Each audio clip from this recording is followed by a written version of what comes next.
ప్రాంతాలకు సంబంధించిన రైతులు నిజంగా చంద్రబాబు నాయుడు అనే వ్యక్తి ఒక విలన్ క్యారెక్టర్ కింద కనిపిస్తుంది.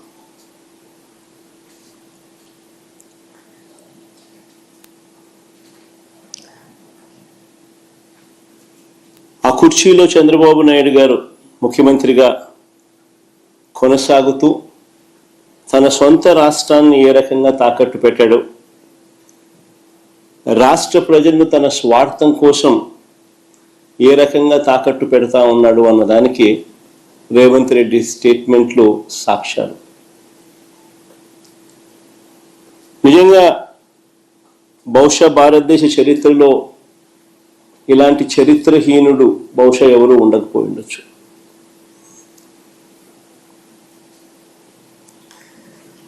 చంద్రబాబు నాయుడు గారు, ఆయన ఇరిగేషన్ మంత్రి ఇద్దరూ కూడా తెలంగాణ ముఖ్యమంత్రి అన్న మాటలను ఖండిస్తారు అని చెప్పి అందరం కూడా ఆశించాం.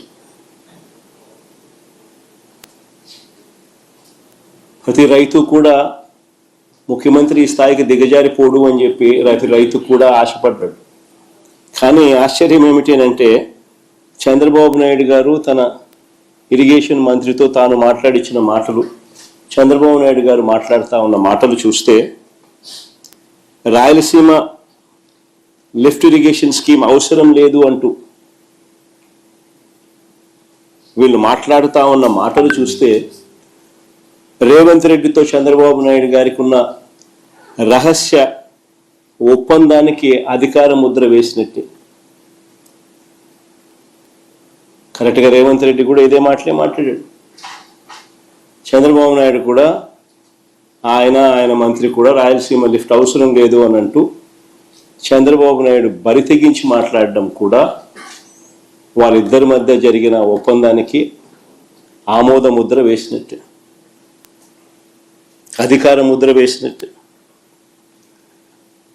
స్వలాభం కోసం ప్రజలకు ఎంతటి ద్రోహమైనా కూడా, ఎంతటి మోసమైనా చేయడానికి చంద్రబాబు నాయుడు అనే వ్యక్తి వెనకాడడు. తన స్వార్థం కోసం పిల్లనిచ్చిన మామను ఎన్టీ రామారావునైనా వెన్నుపోటు పొడుస్తాడు. తన స్వార్థం కోసం చంద్రబాబు నాయుడు జన్మనిచ్చిన సీమను కూడా ఏమాత్రం హెసిటేట్ చేయకుండా వెన్నుపోటు పొడుస్తాడు.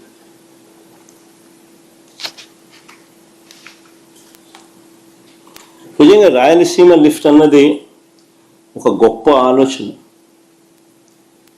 ఒక గొప్ప ఉద్దేశం ఈ రాయలసీమ లిఫ్ట్ ప్రాజెక్టు వెనకాల ఉన్నమాట. కరువు కోరల్లో చిక్కుకొని ఉన్న రాయలసీమ ప్రాంతం,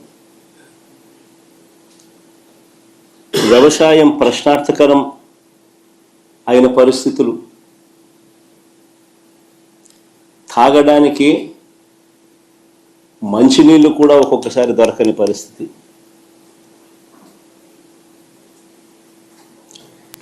ఇలాంటి ప్రాంతానికి